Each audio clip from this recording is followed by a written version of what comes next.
tells that story. We went up earlier this afternoon at about 3 o'clock in a helicopter. We toured the area. We started near downtown Reno. You can see this is the Truckee River. We are headed east towards downtown. You can see how it just takes out the streets, goes over, through, or wherever it needs to go. This is Keystone Boulevard. You can see right there how the Truckee is normally flowing under the street, and now it is kind of just flowed its banks and gone wherever it needs to go to get through. The point is, there's so much water, and it's heading towards Pyramid, and it is getting there. Now, you can see how the bank on the north-hand side, the south-hand side, is holding up a little bit better than the one on the north-hand side. You can see right downtown there, you can see this business building. There has to be water on the ground floor. You can see it has gone up to about First Street, is about how far the water has headed north there.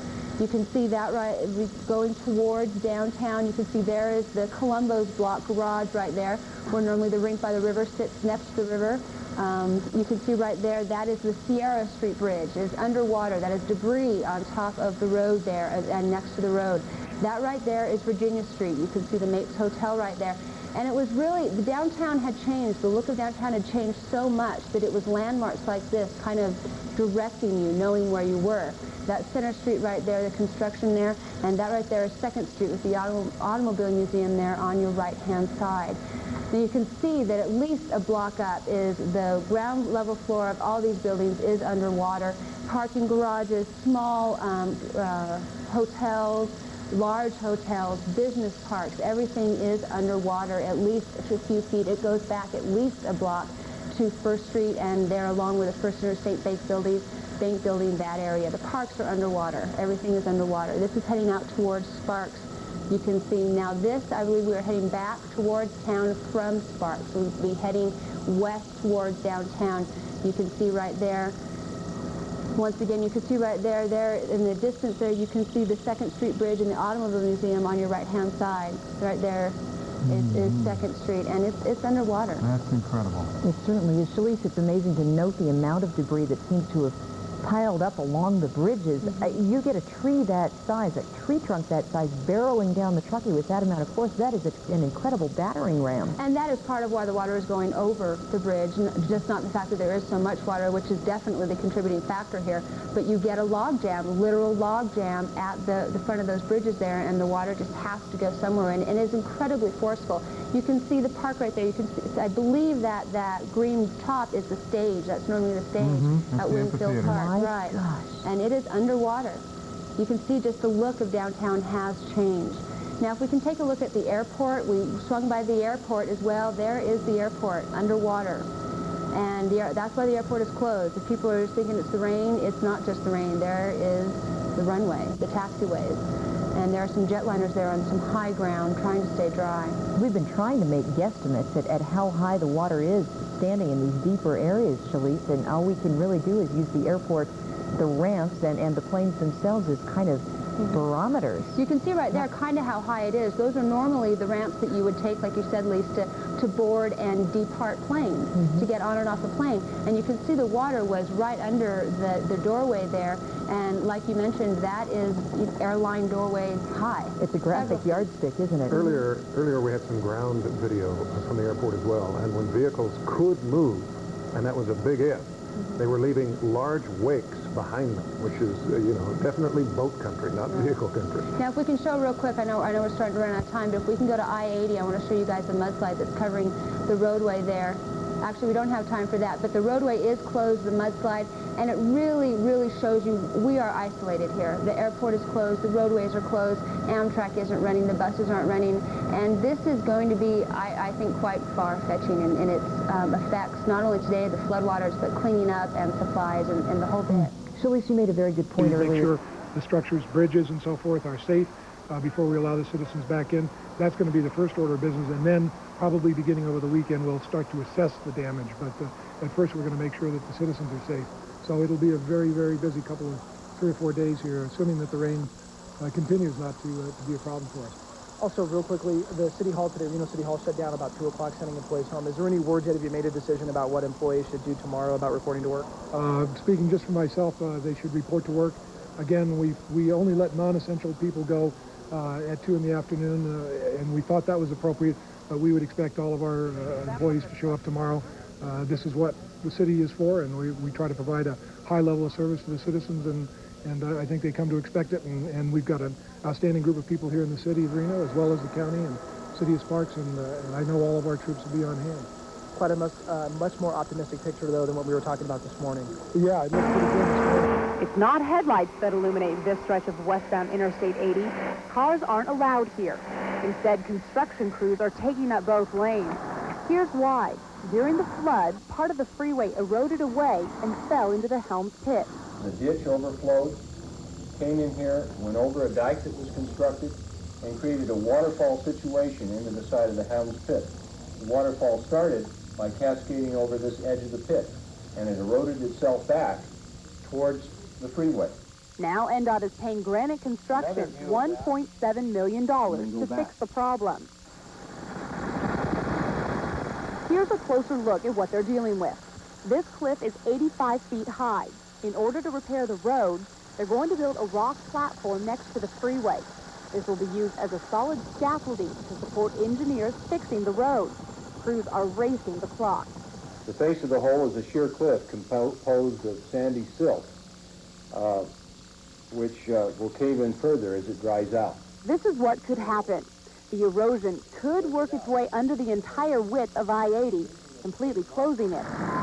44,000 cars use this stretch of freeway every day. Crews hope to have the freeway stabilized within 2 weeks. But here's the biggest problem. They're not even sure their plan will work. Just like the flood of 1997, this type of engineering feat has never been done here before. Now, many of you have actually been rerouted along Prater Way to the north of me. That all changed tonight. Cars will now be rerouted from the westbound lanes over the median into one of the eastbound lanes. Further up by the McCarran exit, you will cross back over and then use the highway on the west-hand side. Now, they are requesting that all locals stay clear of this part of the interstate. They fear that with, cars coming back and forth with, going to work and whatnot, that it's going to have huge delays. So they're asking all locals, please try to avoid this part of Interstate 80 if at all possible. Should be about 2 weeks before they can get this Helms Pit cleared up. Once again, if the way that they're trying to fix it actually works. John, back to you. All right, Wendy Winans reporting live from Sparks. Thanks, Wendy. Well, we have one more quick note from Sparks. McCarran Boulevard southbound from Gregg Street to Mill Street is now open to traffic again. McCarran Boulevard southbound from Gregg Street to Mill Street is now open to traffic. That is a little bit of good news in Sparks. For a look at the latest river levels and road conditions, let's go to our meteorologist, Ron Percival. Ron? And, John, still a lot going on out there. Things, at least from the road standpoint, are getting a little better. But let's take a look at the river conditions, especially on the Walker and, again, on the Carson below Lahontan Dam. On the Walker now, we've had a few calls from down there noting the fact that the water's not receding very much. And we kind of alluded to this earlier on, the fact that because of the flows out of the East Walker River from Bridgeport, you have to release quite a bit of water out of that. It's going to continue above flood stage in that area for quite a while down there. And also the releases out of Topaz, even though it's down a little bit, they have to let a lot of water out of Topaz Lake. The convergence of those two are upstream from Yerington, and so the floodwaters in Yerington are going to continue to be quite high for some time until they can start paring back those releases from both of those reservoirs out there. So people in that area had some reports that they've even seen the water come up a little bit, but the crest itself has moved downstream, and they begin to level off, at least in this area. They haven't really gone down too much. As it moves down to Weaver Reservoir, and then it has some capacity in it, but they're expecting to release that and heading down towards the Schurz area, and they have a flood warning down there for low-lying areas. So people in that area have to be cautious about that. Around the Fallon area, you're under a flood watch because of the releases anticipated now from Lahontan Dam, going down to that area, so that is the area now of concern down there. Most of the crest has passed down into Lahontan Reservoir, so things are beginning to ease up in this area. Now, road controls, a couple interesting things going on. The Washoe Valley area, you do have that restriction by Winters Ranch, but it also had two reports that it is now snowing out there in the valley, so that even might add to a little bit of a problem as far as road controls, and I understand it is sticking a little bit. Otherwise, not a lot of changes from the restrictions or the closures in this area, and that's going to probably be that way for some time to come because most of the closures are due to road problems out there. So anyway, I'll get to the radar in just a few minutes, and John, I'll be back with a detailed forecast Well, all across northern Nevada, the pictures have been telling the story, but the best way to get a real idea of how damaging this flood has been was from the air. What is your destination? Destination is Carson Valley. Departure frequency 119.2. Taking off from the Reno-Tahoe airport's not a problem anymore, but the problems still remain all across our region. Floodwaters washed away the land around the Helms Pit in Sparks and continue to take pieces of the freeway with it. It will cost at least $2 million to fix and could take 2 weeks of work. The industrial area of Sparks also suffered damage. Business owners are slowly being able to come in and check out the damage. Much of the floodwaters remain. As we head south, more signs of devastation. Hidden Valley residents are hit hard by the flood of 1997. The area hit most recently, residents who live along the Walker River. Above the Mason Valley, you can see the homes submerged in water. The Walker River was the last of our local rivers to let loose its wrath. Residents along the Walker will soon be dealing with the same problems as people along the Truckee and the Carson, checking out the damage left behind and starting the long process of cleaning up. Administratively, but on the street. City officials will meet tomorrow at the Reno City Council meeting to talk about the flooding issues. They have added an emergency item to the agenda. In the meantime, workers on the street are seeing firsthand how 3 days of flooding undid years of hard work. It's hard for anyone to look at the complete devastation of Wingfield Park. Torn out trees, the footbridges destroyed. The amphitheater is in pieces. The lawn is buried under mud and silt. But Mark Spiker finds it especially heartbreaking. As a groundskeeper for Reno Redevelopment, Wingfield Park was his pride and joy. We had full of grass, we had trees coming for it, we had new landscaping, we started putting bigger river rocks and things in some of the high traffic areas to kind of, you know, dress it up, make it look better. Like we've already started planning for next year by planting more trees, and now there's nothing there to get ready. I mean, everything's gone. Employees have worked around the clock to return downtown Reno to some semblance of normalcy. Most bridges are open and traffic is moving again. Can't disturb these coils. The ice rink is under mud, but it may reopen soon.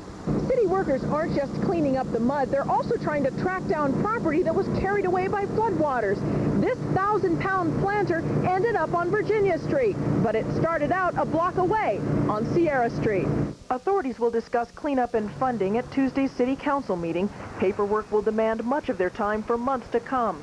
Meanwhile, people like Mark Spiker work in the shadows of redevelopment signs that suddenly seem ironic, within sight of the park they were so proud of only a week ago. Trees are gone, posts are gone, benches, walkways, or big ditches, everything's gone.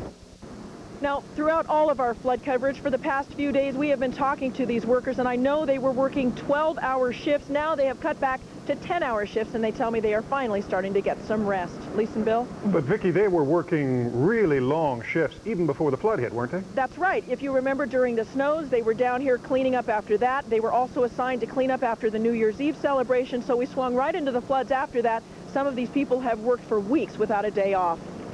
All right, Vicki, thank you. Thanks, Vicki. The Reno Redevelopment Agency was already scheduled to hold a meeting tonight at 6, but flood issues are not scheduled on the agenda. The first extensive flood discussions will happen at tomorrow's Reno City Council meeting, which begins at noon. Last week's rain pounded us. It made some of the streams and riverbanks overflow their banks. And this area known as Helms Pit along I-80 was one area to suffer some damage. As you can see, there's construction crews that have been working round the clock to fill a 200-foot deep sinkhole that swallowed up part of the interstate. Crews are filling that sinkhole, and they're saying they're going to try to stop it from getting any more of the interstate before it crumbles away. Wow. Hundreds of thousands of tons of rock fill. By the time this thing's all done, it'll probably be about in excess of 200,000 tons.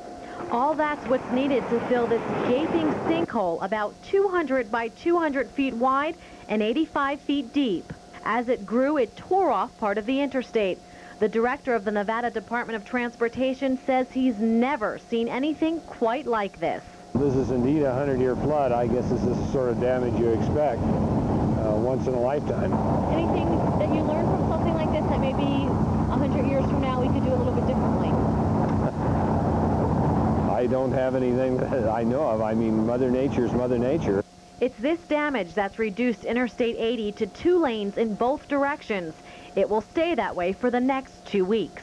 Please don't watch. Consider alternate routes such as Gregg Street and Crater Way, and keep your speed up. Usually in a construction zone, everybody wants to slow down to 15. Everybody slows down to 15, we're going to have a traffic jam from here to Bird Eye on one side and from here to Fernley on the other.